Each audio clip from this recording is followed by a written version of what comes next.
오늘 우리에게 주시는 하나님의 말씀 고린도후서 1장 3절 말씀부터 10절까지에 있는 말씀 보도록 하겠습니다.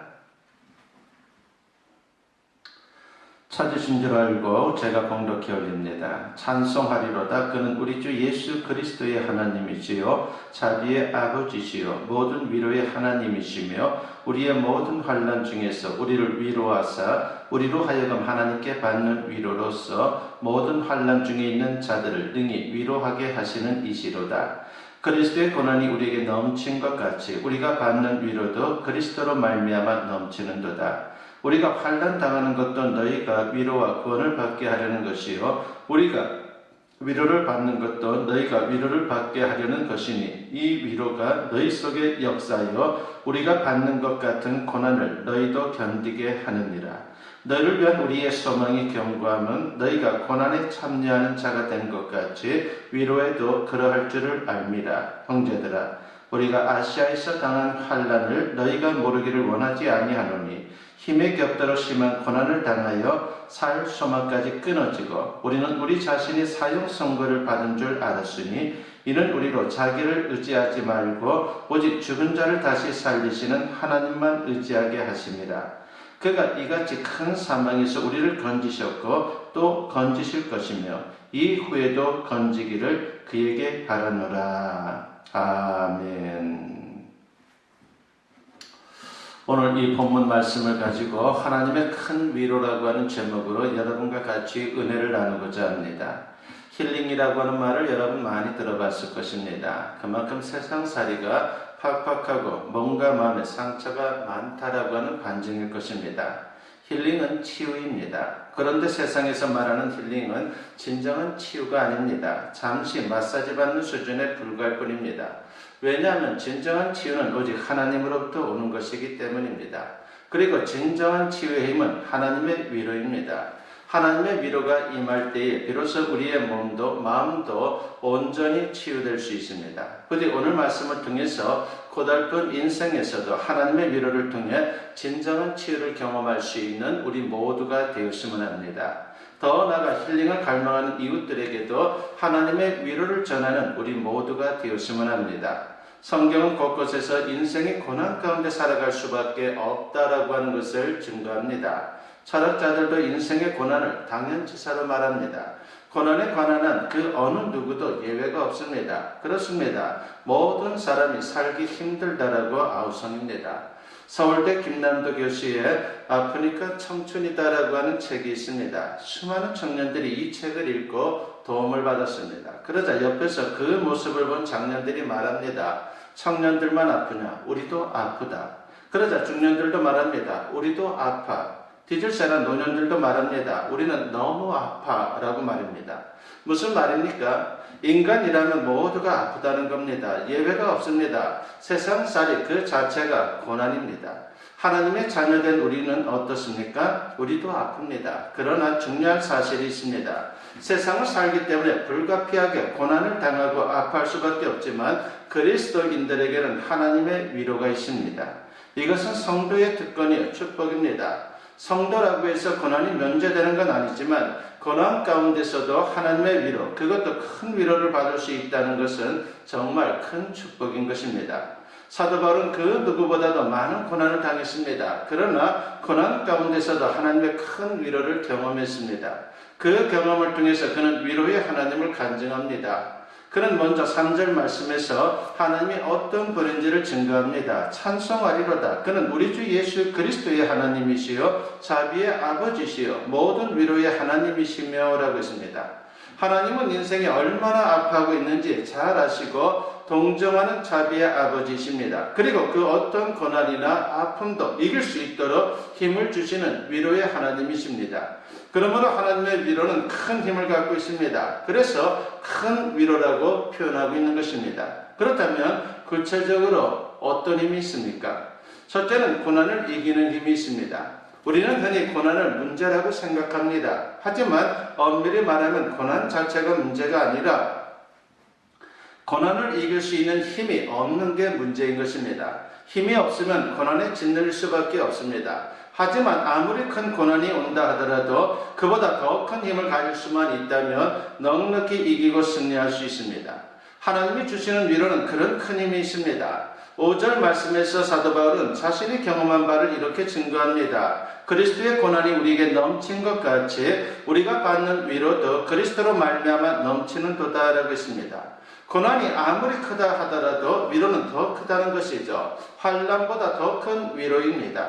그리스도로 말미암아 위로를 받는다는 말이 무슨 뜻입니까? 예수 그리스도가 우리의 모든 고난을 몸소 경험하셨기 때문에 우리의 아픔을 잘 아시고 넉넉히 이길 힘을 주신다는 겁니다.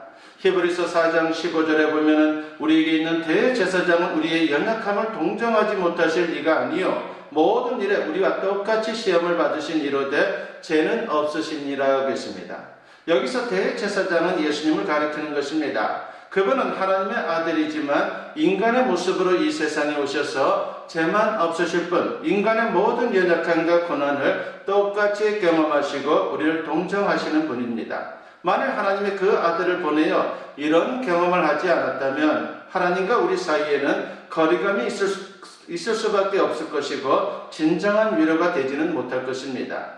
즉 하나님은 시적으로가 아니라 경험적으로 심정적으로 우리 인생의 모든 고난과 아픔을 하시고 온전히 위로해 주시는 분입니다.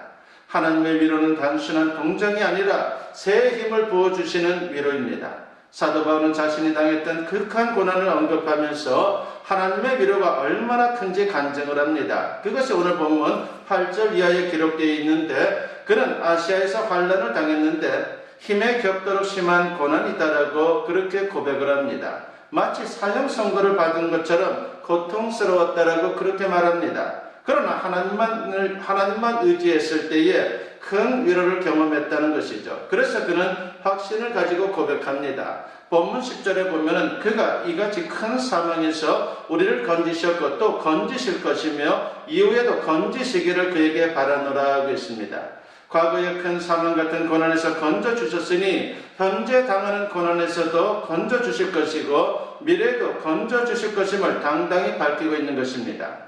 그리고 고린도 교회 성도들도 하나님의 위로로 승리할 수 있다라고 용기를 북돋워주고 있습니다. 그렇습니다. 우리에게 고난이 있습니다. 그러나 고난보다 더 큰 하나님의 위로가 있다라고 하는 것을 믿을 수 있기를 바랍니다. 결국은 위로의 힘으로 우리는 넉넉히 승리할 수 있습니다. 다윗도 무수한 고난을 겪었지만 훗날 그는 의인의 승리를 이렇게 노래합니다. 시편 37편 24절에 보니까 그는 넘어지나 아주 엎드러지지 아니함은 여호와께서 그의 손으로 붙드심이로다 라고 했습니다. 하나님의 자녀도 때때로 고난을 당하고 넘어질 수 있지만 하나님께서 붙잡아 주기에 망하지 않는다는 겁니다.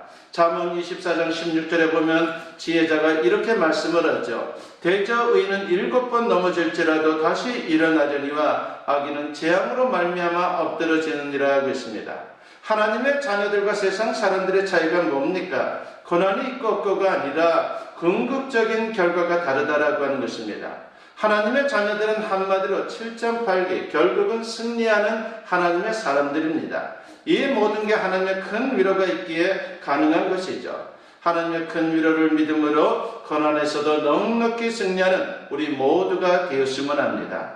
두 번째로 고난당한 사람을 위로해주는 힘이 있다라고 하는 것입니다. 바로 하나님이 주시는 위로에는 나의 위로로만 끝나는 것이 아니라 다른 사람들의 위로로까지 확장되는 그런 힘이 있다라고 하는 것이죠. 그렇습니다. 하나님의 큰 위로는 나 한 사람을 위한 1인분이 아닙니다. 다른 사람을 세울 수 있는 큰 힘이 거기에 있습니다.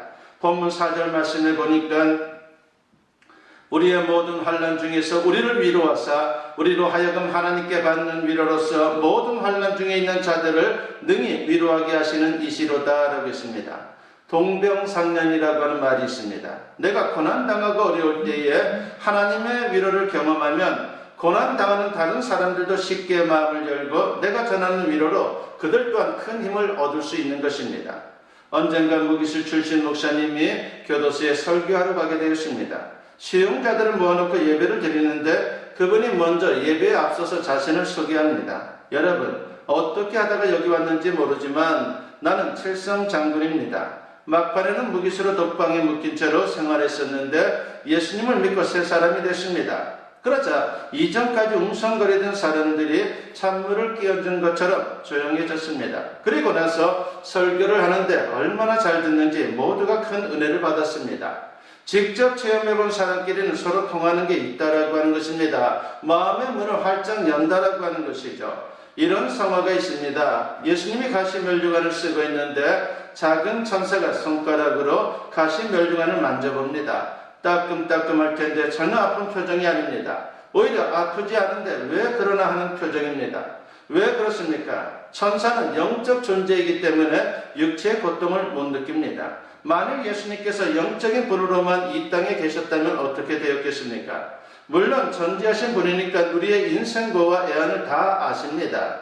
그러나 그것은 어디까지나 관념적인 지식의 차원일 뿐입니다.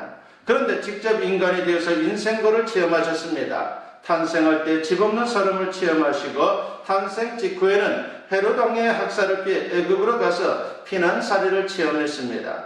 그 공생애 동안 얼마나 많은 것들을 체험하셨습니까? 배고픔, 목마름, 피곤, 멸시, 증오, 상처, 고통, 고독, 죽음 등 인간이 경험할 수 있는 온갖 고통을 그분은 다 겪으셨습니다. 흔히 내가 고통을 당하면 이런 생각이 듭니다. 누가 내 사정을 알까?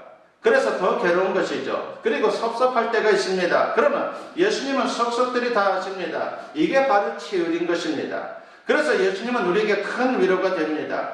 같은 처지라는 게 이렇게 중요한 것입니다. 그래서 사도 바울은 자신이 당하는 모든 고난이 다른 사람들을 위로하기 위한 것이다라고 역설하고 있는 것입니다. 본문 6절 말씀에 보니까 우리가 환난 당하는 것도 너희가 위로와 구원을 받게 하려는 것이요 우리가 위로를 받는 것도 너희가 위로를 받게 하려는 것이니 이 위로가 너희 속에 역사하여 우리가 받는 것 같은 고난을 너희도 견디게 하느니라 하겠습니다. 사도 바울은 자신이 당한 고난이 고린도 교회 성도들을 위한 것이다라고 말합니다. 자신이 하나님께 받은 위로의 힘이 그들에게도 역사하여 승리하게 할 것이므로 용기를 내라고 그렇게 말하고 있는 것입니다. 그러므로 혹시 병에 걸렸습니까? 하나님이 우리를 위로하시고 치유하신 후에 다른 사람을 위로하라고 하는 뜻으로 받아들이기 바랍니다. 혹시 사업에 실패했습니까? 하나님의 위로로 승리한 후에 다른 사람을 도우라고 하는 뜻으로 받아들일 수 있기를 바랍니다. 혹시 자식이 속을 썩입니까? 하나님의 위로로 승리한 후에 그런 자식을 준 사람들을 도우라고 하는 하나님의 뜻으로 받아들이기 바랍니다. 그러면 훨씬 고난을 이기기 쉬울 것입니다. 고난에서도 굳건한 믿음으로 하나님의 더 큰 위로를 경험하시고 다른 사람들까지 위로해 줄 수 있는 우리 모두가 되었으면 합니다. 세 번째로 오늘 말씀에서 우리가 주님의 거룩하신 뜻이 이 위로 속에 담겨 있다라고 하는 것을 생각하면서 우리는 위로의 사명자라고 하는 사실을 같이 생각해 보고자 합니다.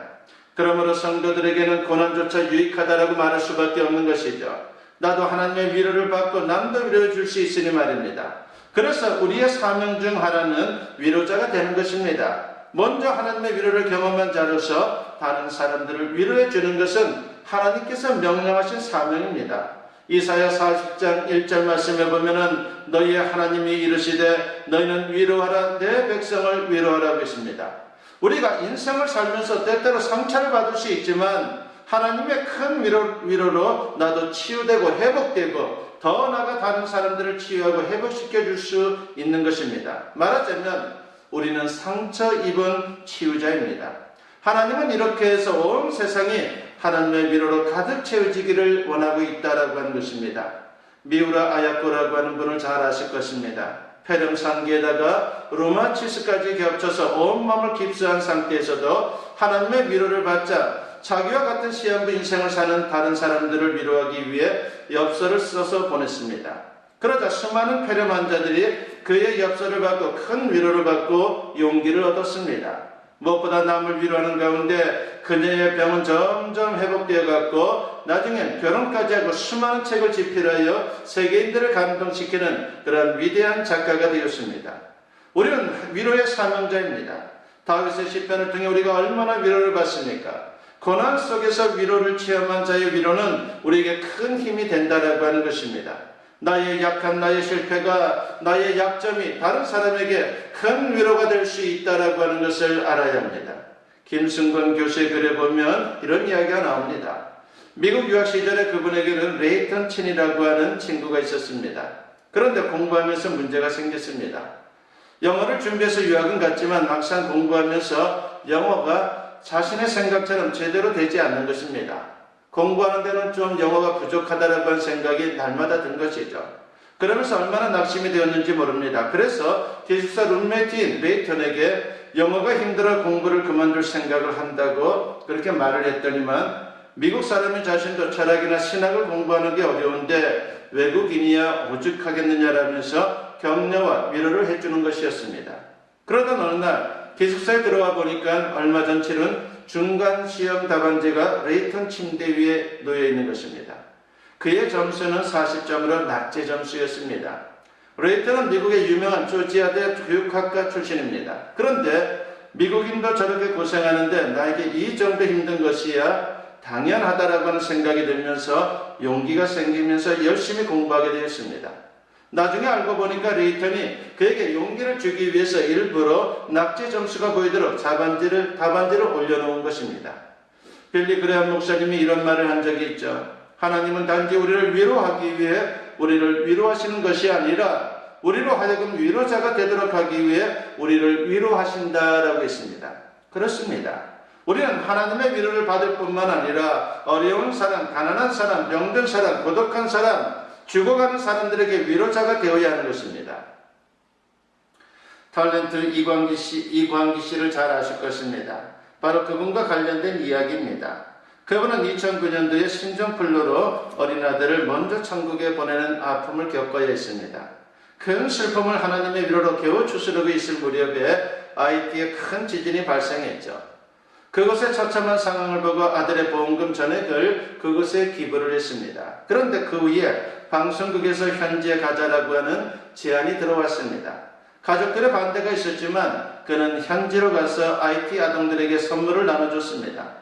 모든 아이들이 선물을 받고 얼마나 좋아하는지 참으로 너무나도 가슴이 뿌듯했습니다. 그런데 한쪽에서 한 아이가 계속해서 울고 있는 것입니다. 그래서 다가가 꼭 안아줬습니다. 마치 친아빠와 아들인 것처럼 둘이서 부둥켜 안고 한참 동안 울었습니다. 그날 밤 아들이 꿈에 나타났는데 예쁜 바닷가에서 뛰어노는 것입니다. 그리고 아빠를 보고 다가와 반갑게 안깁니다. 아빠가 눈물을 흘리자 닦아주면서 아들이 말합니다. 아빠 이제 울지 마. 그 대신 우리 친구들을 좀 도와줘 라고 하는 그러한 아들의 음성이 꿈속에서 들리는 것입니다. 그리고 꿈을 깼습니다. 너무 기뻤습니다. 그 후에 그는 IT 아동들을 적극적으로 후원하게 되었고 가정적으로는 하나님께서 새 아들을 주셨습니다. 이 얼마나 아름다운 이야기입니까? 그리스도인은 고난을 통해서도 사명을 발견합니다. 우리는 너나 할 것 없이 많은 고난 가운데 살아가고 있습니다. 이런 고난 저런 고난 큰 고난 작은 고난 한 사람도 예외가 없습니다. 중요한 것은 그 고난에 대해 어떻게 반응하느냐 하는 것입니다. 그냥 고난에 굴복하면 아무것도 아닙니다. 헛고생만 하는 것입니다. 그러나 고난 가운데서도 하나님을 바라보고 큰 위로를 경험하면 나도 살고 남도 살릴 수 있는 존귀한 인생이 되는 것입니다. 하나님은 당신의 자녀들에게 이런 모습을 기대하십니다. 우리가 때때로 고난을 당해도 부디 위로의 하나님을 믿음으로 바라보시기 바랍니다. 그리고 큰 위로를 경험할 수 있기를 바랍니다. 그래서 당당히 승리하시고 더 나아가 세상에서 고난당하는 사람들을 향해서 큰 위로의 물결을 일으킬 수 있는 저와 여러분 모두 될 수 있기를 주님의 이름으로 간절히 축원합니다. 기도드립니다. 사랑과 은혜가 충만하신 아버지 하나님 감사합니다. 오늘도 말씀을 통해서 우리에게 귀한 도전을 주시니 감사합니다. 주님의 위로로 말미암아 우리가 넉넉히 이길 수 있다라고 말씀하시니 감사합니다. 이제 또한 주님께서 우리가 받은 그 위로를 통해서 다른 이들을 위로하라고 말씀하고 있사오니 아버지의 위로의 사명자로 살아갈 수 있는 우리 모두가 되게 하시고 그로 말미암아 많은 사람들의 눈물을 닦아주고 저들에게 큰 힘을 제공할 수 있는 하나님의 거룩한 사명자들이 다 되게 하여 주시옵소서. 감사드리옵고 예수님의 이름으로 기도드리옵나이다. 아멘.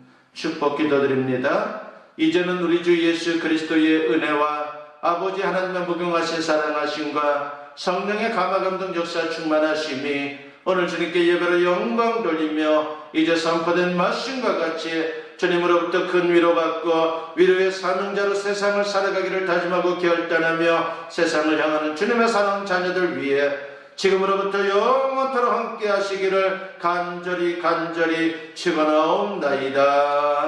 아멘.